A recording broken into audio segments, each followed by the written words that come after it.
Welcome, fans, friends, and dairy products of all ages. This is Cheese of Ages, with the rest of my review of the 5th wave of the Dungeons & Dragons playtest materials. In a quick recap of previous statements I've made, all in all, a lot of problems from the previous module were fixed. Rogues are no longer nearly completely useless, but now they're back to being overpowered, especially if you, well, pretty much only if you specialize in sneak attack, as they, added assassinate. They pretty much removed sneak attack and made it where you just do damage like a fighter without having to sneak. But they give you a mechanic in which if you want to be a backstabby kind of guy, you become an assassin, which is slightly overpowered, as the assassinate thing, which is the proxy for sneak attack, which is gone, is pretty much a one-hit kill on anything you would be logically fighting.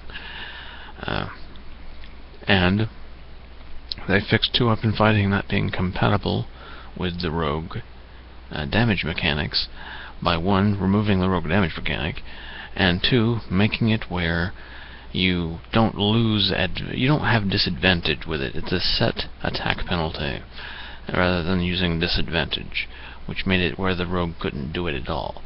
And from my previous video, I was misconstruing the fact that you could technically try and assassinate twice if you were 2-weapon fighting, but that's actually not the case, as assassinating is a different action from 2-weapon fighting.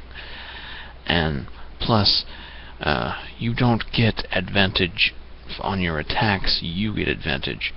I was under the misconception that each of the attacks would have advantage, as if your attack had advantage.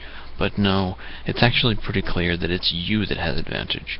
Therefore, if you give up advantage to do the sneak attack on the first attack, your other attack does not have advantage to spend, so you can only assassinate on the first strike, which still adds an extra measure of imbalance to assassinate if you're 2-weapon fighting, because when you hit with the first attack, if you hit with that first attack, even if you don't freaking kill them with the massive damage assassinate does, if you hit with that a second strike, you most certainly will, a large majority of the time. And yes, they actually made a miswrite with the 2-weapon fighting feat, because while everyone knows what they mean, they did not provide the full mechanical explanation, to the extent of, with 2-weapon fighting, normally you do the damage for the light weapon on both attacks, and the feat gives you the ability to 2-weapon fight without a light weapon, as normally a light weapon is required. I mean a appropriately sized weapon, Basically, like in 3.5, you fight with a short sword and a long sword. You get what I mean. You have to have a light weapon. One-handed kind of thingamajiggy. 2-weapon wielder enables you to use 2 regular-sized weapons. You don't have to 2-weapon fight with a light weapon. However, it does not say outright that you get the ability to do damage for the smaller of the 2 weapons you're using, or that if you're using 2 identical weapons, you fight as if you were using 2 light weapons, because you would do a little bit more damage that way. They just say you have to use a light weapon, which, if you're stupid and follow rules as written, means you can't do damage, because 2-weapon fighting, you do damage for the light weapon, which you're not using. But everyone knows what they meant. It's just when you're writing a rule book, you need to explain every mechanical advantage the thing gives to you. Even if it's obvious, you need to put it down in writing, kind of thing. It's just one of the freaking rules of writing a rule book. You explain all of the rules. You don't just put a basic rule down there and assume all of the freaking dots will be filled in. It's just poor writing. Anyway, I also was commenting on how it's good now that the cleric's armor and weapon proficiencies are based on deity, or, philosophy if you're a deity-less cleric. So, like, a cleric of the god of arcane magic is going to look somewhat like a wizard, because they don't have armor or advanced weapon proficiencies. But a cleric that worships the god of war is going to be rocking around in heavy armor with, like, a broadsword or a great axe. A cleric of one thing is going to be looking different than a cleric of another. However, I'm not quite sure how I feel about the Cleric of the Sun God, the Lightbringer, which is good at channeling divine energy, being lumped in with the magic style where you're not, armored. I think the Lightbringer cleric, the god, worshipping the god of the sun, should be at least medium armored. But that's just me. Keep it simple weapons, using the maces and stuff, but slap on some medium armor on that sun cleric. Because, to me, Pelor is like a freaking paladin-y looking dude. I don't picture his followers just be running around in robes and, wielding a quarterstaff. Freaking mace and freaking medium, at least. Some chainmail or something. You get what I mean. Looking at it, I wasn't quite sure if the Warbringer cleric, which is walking around with all martial weapon proficiencies and all armor proficiencies, would unbalance, step on the fighter's toes a bit much. But it's actually not all that bad, as while you get all proficiencies with weapons and shields, not superior weapons, but and you can heal, you have much less melee accuracy, as sort of like a slightly exaggerated form of how it is in 3.5, where you get one less attack. To give you an approximation, you start off with no weapon attack bonus when the fighter starts out with one, and at 5th level you still don't have an attack bonus, and you still don't have martial damage dice, while the fighter at 1st level has one of each, a martial damage die and a weapon attack bonus. At 5th, at 5th he gained another attack bonus a level ago, and by then he has 3 martial damage die. The cleric doesn't get any martial damage die, doesn't increase its attack by 1 until 6th level, the next level, and doesn't get any martial damage die until 6th level, and by that point the fighter's a decent bit ahead. Let's check it a bit. Let's see. I imagine the fighter would get a scaled up point at that. I don't know the exact numbers. At 6th, well, he doesn't get an advancement from 5th, but still, he's still twice as accurate and has 3 times the damage die. At 20th level, the fighter is slinging around +5 to accuracy and 6 martial damage die, and which is used for maneuvers and stuff. And the cleric, not only does he not get any maneuvers by default to spend his martial damage dice on, he's just doing extra melee damage. He is only getting +2 weapon attack bonus at the last level and slinging around 2 less martial damage die. So he's not as wumpy in the sheer melee damage department, and he gets a far less static martial damage bonus, which is another feature. He doesn't even get one at all until 18th level, and it stays at 5. The fighter gets a static damage bonus of, let me see here, I gotta scale down all the way. He gets a +5 static damage bonus all the way back at level 7, and by level 18 he's chucking 20 damage more, and has... Actually, that's the wrong one. I scaled too far. Well, that was actually the rogue, which scales its martial damage dice similarly, in fact identically to the fighter, and accuracy. So he's basically not as durable as the fighter, but does equivalent damage. Same thing applies to the monk. They're just as good as base fighter as the fighter, but not as durable because they're not as heavily armored. Which I'm not entirely sure how much I like that little bit, because it turns where the monk is pretty much as good a fighter as the fighter, but he's unarmed kind of thing. He's not doing quite as much blunt physical damage, and technically the monk should be the best at fighting with fists, but yeah, it's something to debate. And I don't necessarily like the rogue being point blank skilled as good as the fighter, but that's balanced out by the fact that he doesn't get combat maneuvers, he gets skill tricks instead. But anyway, that moves me on to another point. Let's go on to some of the more core changes to this rather than balance issues. I'd have to look deep to see if the spells close the distance there, but early on, and for the large majority of the time, the cleric seems to be balanced. He doesn't step on too many toes as far as that goes. And even his higher level stuff is not really as offensively oriented as the fighter. While some could argue that the spellage of being able to heal yourself makes a much bigger defender, that's one of those things that's going to have to be looked at and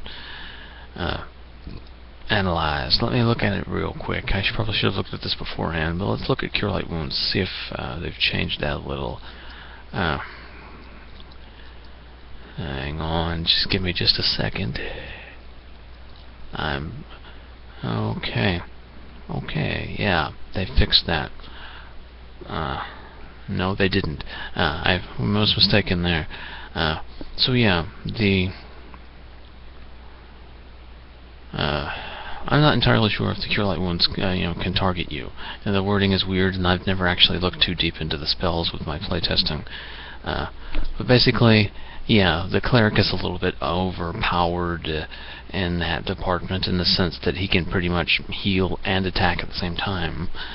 And he's got some offensive spells, like at higher levels he can cast a big fireball-y thing. So while the Warbringer cleric does a little bit, step on the toes of the fightery guy, as he's heavily armored, he's nowhere near the melee machine that a fighter is. But versatility goes a long way in that regard. You will notice the fighter's not there for the first 10 levels at least, but then at the higher levels the damage difference starts closing because of magic spells and such. I haven't playtested the relay levels though, so it may balance out. The balance seems to be reasonable though. Instead of I've mentioned this in previous videos, instead of being fighters are here and then mages are here, it's more like this, and early on it's like this with cleric and stuff, maybe, and wizards being here-ish. The difference is much more minor. Even at higher levels, the mages are only about this big, rather than huge. We're not talking in 3.5, where the fighter is good for the first 5 levels, but then, after that he starts becoming completely useless because the big 3, the wizard, the cleric, and the druid do his job better than him, and then at level 20, wizard does everybody's job, better than them.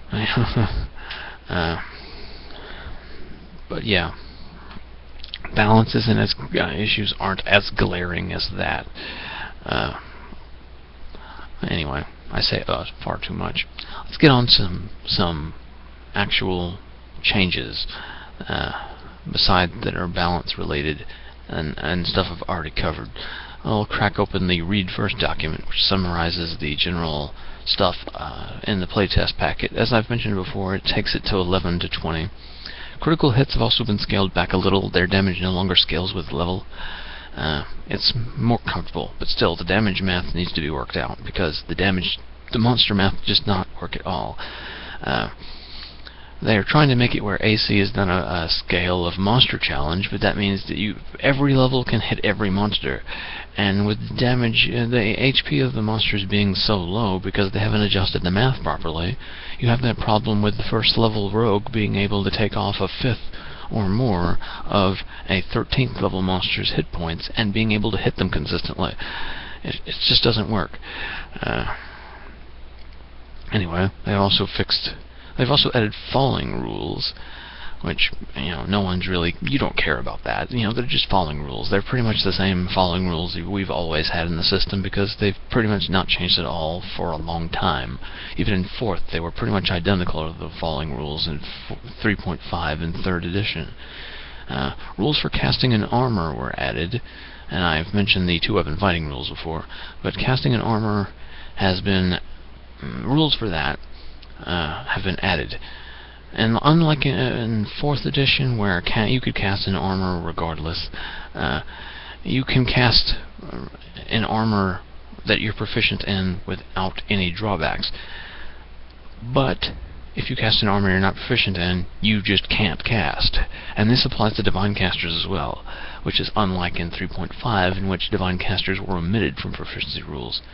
Not proficiency rules, but arcane spell failure. It was specifically arcane spell failure. Now, it's just you can't cast an armor you're not proficient with because the armor is too cumbersome. Speaking of that, they've added armor and weapon proficiency rules, as any checks you make, like strength and dexterity checks you make in armor you're wearing that you're not proficient in, suffer disadvantage. It also applies to attack rolls. Same applies with the weapon proficiency. If you attack with a weapon you're not proficient in, you get disadvantage. They've fleshed out the grapple rules. They've modified death saving throws, which nobody really cares about. They've tweaked the damage types, and they've clarified a bunch of things. That's the major generic changes. I've already gone over to weapon fighting. It works, it's good, but their typos need to be fixed. Anyway, one thing that they've added, a change that I don't like, is they've removed the static +3 bonus for skill training from the previous package, which I liked. I mean, stuff is still rooted to ability score checks, but they've taken away that static bonus and instead make it where you get a skill die that scales with level. Sort of like a martial damage die. This is stupid as hell. It is pointless and overly complex, and it's only at all really... It only really has a point to it with the rogue's skill tricks. Every other one, it's stupid and I don't like it. It should be something that's only there for the rogue to manipulate. It should not affect all of the other classes unless they get skill tricks. The way it works, instead of getting a static +3, you roll your skill die with the check. This adds extra randomness to it. It's like, oh, this represents the random element in chance. No matter how good you are at something, there will be varying levels of quality. That is what the freaking D20 roll is for, Wizards of the Coast. What you're basically saying, I can understand that, like you can roll a d20, and making a skill check. Occasionally, a blacksmith that makes swords 100 times is occasionally going to accidentally hit too hard on one of them and make a really crap sword.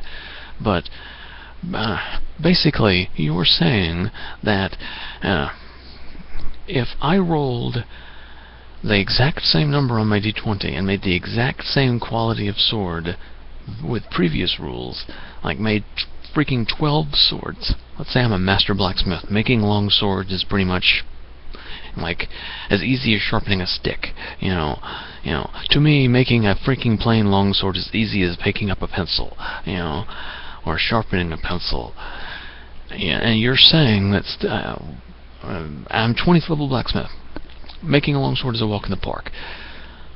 I succeed on with the exact same ratio of success. I've made it within basically the same roll within 3 points. Let's say I've rolled within the range of 15 to 18 on all of them, on freaking 12 of them. They've all hit within the range of being a long sword and being of nice quality, of the same general quality, by the default rules before skill dice were implemented. And I rolled, let's just say I happen to have actually rolled like 15 times, and 3 of them I rolled really shitty on. So that element of chance was there. I made 15 swords, 3 of them sucked because I rolled low. But the other 12, I rolled really good on, and hit it in the ballpark of the DC to make a good longsword. Add skill dice to this. That means 1 or 2 of those really bad swords weren't quite as bad, but they were still failures. One of them was actually a success because of skill die. And one of those successes, despite the fact that I rolled pretty much the same dice on my core roll, one of those is still inferior to another one of those successes by a whole 11 points. I've mathed it up too much. But basically, if you make On previous rules, if you make 12 identical swords, implement the skill die, one of them is a whole 11 points inferior. Because you're rolling a d12 at 20th level. It doesn't make any freaking sense. There's the element of chance already implemented in the core roll. That's what the d20 is for. Don't add another random element. It just doesn't make any freaking sense, mathematically and logically speaking. It's like saying a member of freaking Metallica is going to be, if he performed the same song at 12 different concerts that he had, let's say the first hit song Metallica's ever made, and the longest tenured member who has never not once performed that song at a concert. Every concert he has ever played in, he has played that song. Sit that member of Metallica down and tell him to play that song 12 consecutive times. And you're saying that one of those performances will be a whole order of magnitude worse than another one, equal to what would be half of the core roll of the skill check. You know, it's going to be pretty much effectively mathematically 50% worse than any of the other 12 rolls. That is what you're saying, basically, with this. It doesn't make any freaking logical sense. It should be something that the freaking classes that have skill tricks should do. It should be something that's added to manipulate with skill tricks. I would never implement this in a game. I would just have it something there for the skill tricks do, and have this static freaking +3 bonus. If you would add something to the skill check, you don't add the normal +3 bonus, you would still add whatever the skill trick added to it, using your skill trick die. Don't freaking add extra randomness to a freaking roll when all the randomness is already covered by the entire principle of the roll itself. Skill checks cover the random element of performing a skill. You know, you don't need to add another element of random. Why? There's not 2 random elements in just one performance of a skill. I mean, sure, this is not a, D20 is not a system that adds multiple dice to simulate circumstance, and that's not what this skill dice is doing. This is not, simulating a set random chance. That's what the D20 is doing. It's not like in other systems where, there's this factor. It's dark, so add a difficulty die, or add like a setback die. This is something that happens regardless of the circumstances. This is a random element added to you sitting down at a table and doing something you've done 50 million times. This is an extra synthesis of something that has already been represented, for no reason, with no actual in-world, in-lore, or mechanical explanation to it. It's just extra randomness, extra complication, extra complexity, and that does not actually add any more depth. When you add complexity, when you're designing a game, that complexity has to add depth. It should not just add extra micromanagement, or extra freaking frustration, or sudden freakish success. It's like, oh, I failed so miserably at this check. I rolled a 1 on this knowledge check. Oh, I should employ my skill die on it. Oh, I, for some reason now, have succeeded on that dice because I rolled 12 on my D12,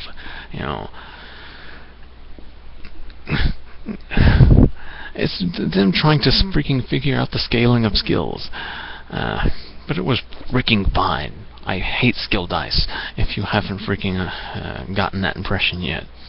And I've ranted far too long on it. Generally, they've changed the maneuvers a bit as well. The monk's flurry of blows is no longer completely useless. Previously it was basically, here, do the exact same damage you could do with the add damage to a single attack mechanic, but make you require 2 attack rolls. Now they've made it where it actually has a slight advantage to it, as if you can have the option of either spending that maneuver dice to add an extra d6 to one attack, or you have an option of taking a risk and adding that instead to do a flurry of blows, splitting the damage to 2 targets, or putting it on one target and getting your strength modifier to both attacks. So it's a little bit of extra randomness for a little bit of extra damage, or a little bit more spreading the damage around. See what I'm saying? And it actually scales properly, and later you will be able to spend an extra point to add a third attack to this thing, and you can get maximum of 3 attacks. And this also adds another element to it, where you could like do 2 attacks and then on one of them spend your damage die instead of on a third attack, add an extra bit of damage to one, so you could have a mix of wumpiness, consistent, reliable damage, or making sure you hit by your attacking more times, spread more damage around. You can mix up your options and decide based on your instincts or how you want to do things, or the situation, how you want to distribute maneuver dice. More attacks, more reliable damage. Make sure you hit because you're just attacking so many times. It's up to you. That's a nice improvement that adds complexity and depth. Good design. Amazing. That's good. So all in all, this packet fixes a lot of things. Doesn't fix some things that needs to be fixed. Like, they need to change races a bit. Races really need some work. I've mentioned in the previous video that elves and dwarves make exceptionally good rogues simply for the fact that they can upgrade the damage dice on a weapon of their racial preference, and how a racial preference of weapon, you do a whole extra die more, not extra die, but you upgrade your damage dice for these specific weapons. Oh, you're not an axe-wielding dwarf? You prefer to use spears? That's nice, man. You're much less effective. That's punishing people for wanting to take unusual options. You don't want to punish people for being different. You want to reward them for being creative. It's a freaking dynamic that needs to be fixed. The races need tweaking. But anyway, this has gone on long enough. So, that's basically all I've wanted to say. And it was rambling along as hell. And to back up the fact of how I said it was a lot of material to cover, I just gave a basic quick summary of what I covered in the previous video, which was nearly 20 minutes long too. So yeah, lots of stuff that was covered.